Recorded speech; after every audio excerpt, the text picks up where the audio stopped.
오늘 고린도후서 3장의 말씀은 바울이 자신의 동역자들을 향해 전하고 있는 말씀입니다. 곧 고린도 성도들이 바로 자신의 추천서이고 편지라고 말하고 있습니다. 곧 마음에 쓴 그리스도의 편지라는 것입니다. 초대교회는 추천서가 신분과 지위를 확인해주는 용도로 널리 쓰였습니다. 그런데 당시 바울의 대적자들은 이러한 추천서를 가지고 바울을 공격했습니다. 그들은 유대 기독교 율법주의자들입니다. 바울이 다음 전도지로 떠났을 때 그들은 고린도 교회에 들어와 바울이 전한 복음의 틀을 흔들고 바울을 공격했습니다. 그런데 그 공격의 근거 중 하나로 추천서를 이용했습니다. 그들은 예수님을 믿으면서도 복음의 자유함을 누리지 못하고 율법에 묶여있던 사람들이었습니다.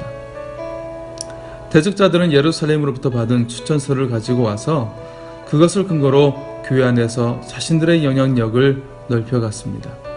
따라서 자연스럽게 고린도 교회 안에서는 그런 그들의 영향을 받아 바울의 사도적 권위에 대해 의심하는 사람들이 생겨나 복음의 자유함마저 흔들리기 시작했던 것입니다.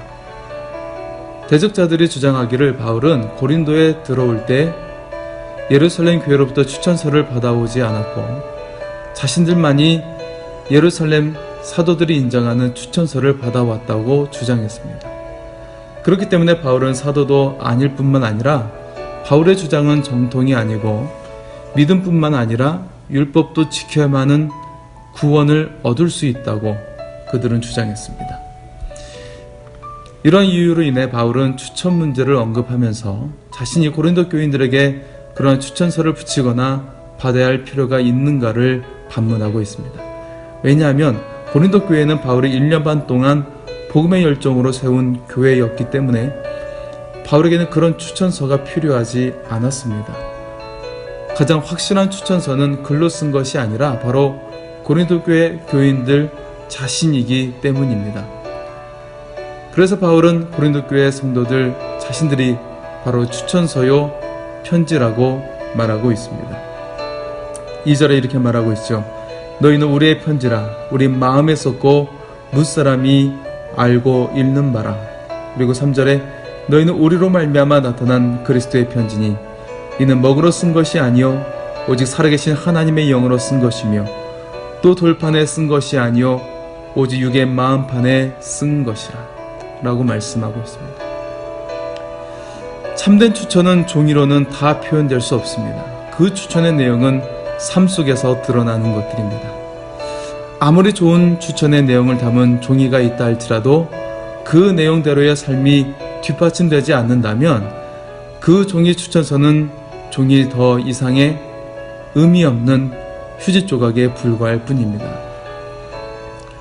그렇기 때문에 바울은 종이로 쓴 추천서보다도 사람들의 삶으로 표현되는 삶의 편지가 더 중요하고 가치가 있다고 말합니다. 그 삶의 편지는 종이에 먹으로 쓴 것이 아니라 사람의 마음에 하나님의 영으로 쓴 것이기 때문입니다. 고린도 교회의 성도들 뿐만 아니라 오늘 우리도 편지입니다. 예수님께서 보내신 편지입니다. 그렇기 때문에 그 편지의 내용 속에는 예수님의 이야기로 가득 차 있어야 합니다.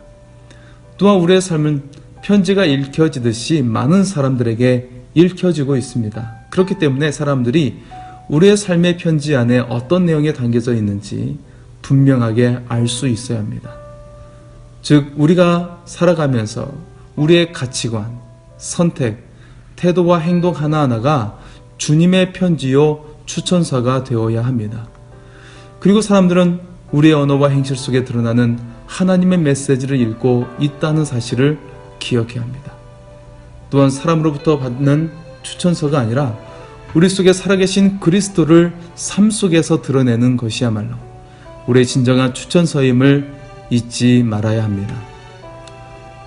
오늘 이 하루를 시작하면서 나의 말과 행동이 예수 그리스도를 드러내는 추천서가 되고 있는지 우리 자신을 살펴보고 우리 삶이 세상을 향한 그리스도의 편지가 되기를 소원합니다. 하나님께서 여러분을 사랑하십니다.